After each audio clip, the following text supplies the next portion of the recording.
चंद्रचूड यांच्या घरी पंतप्रधान नरेंद्र मोदी दर्शनासाठी गेले होते. मात्र संजय राऊत म्हणतात वेगळं काय घडलं आहे का, सरकार वाचवण्यासाठी. एक मराठी माणूस, महाराष्ट्रातला माणूस देशाच्या सर्वोच्च न्यायालयाचा सरन्यायाधीश होतो.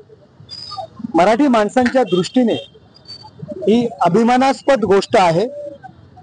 मराठीच्या अस्मितेच्या दृष्टीने ही अभिमानास्पद गोष्ट आहे. परंतु संजय राऊत यांनी न्यायमूर्ती चंद्रचूड यांच्या घरी देशाचे पंतप्रधान नरेंद्रजी मोदी श्री गणेशाचं दर्शन घ्यायला गेले म्हणून त्यांच्या भूमिकेवरती संशय व्यक्त केलेला आहे आणि त्यांच्यावरती टीका केलेली आहे. ज्या हिंदू हृदय सम्राट शिवसेना प्रमुख माननीय बाळासाहेब ठाकरे यांनी काँग्रेसच्या असल्या तरी सुद्धा एक मराठी महिला देशाची राष्ट्रपती होते, त्यांचा आदर सन्मान ठेवला आणि त्यांना पाठिंबा दिला आणि त्यांचा रक्ताचा वारसा सांगणारे आज मराठी सरन्यायाधीशांवरती टीका करतात, त्यांच्या भूमिकेवर संशय व्यक्त करतात. याचा प्रत्येक मराठी माणसाने निषेध करायला पाहिजे.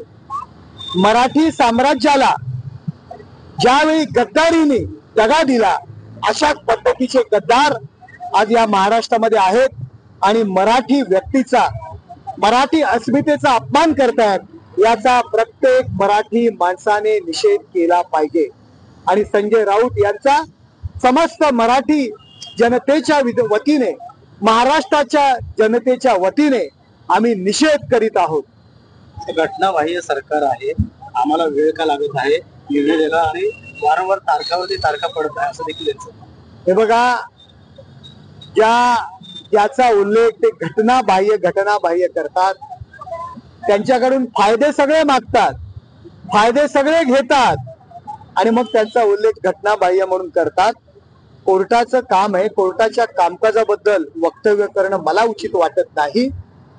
परंतु एका वतीने कोर्टावरती टीका करणं, सरन्यायाधीशांवरती टीका करणं आणि इतर जनतेची सहानुभूती घेणं आणि उरलेली माणसं या शिल्लक सेनेमध्ये कायम ठेवणं याकरता सगळे उपद्व्याप सुरू आहेत. सर, चंद्रचूड यांच्या निवृत्ती, दुसरीकडे शिवसेना असेल राष्ट्रवादी, त्यांचा निकाल कसं बघतो याकडे?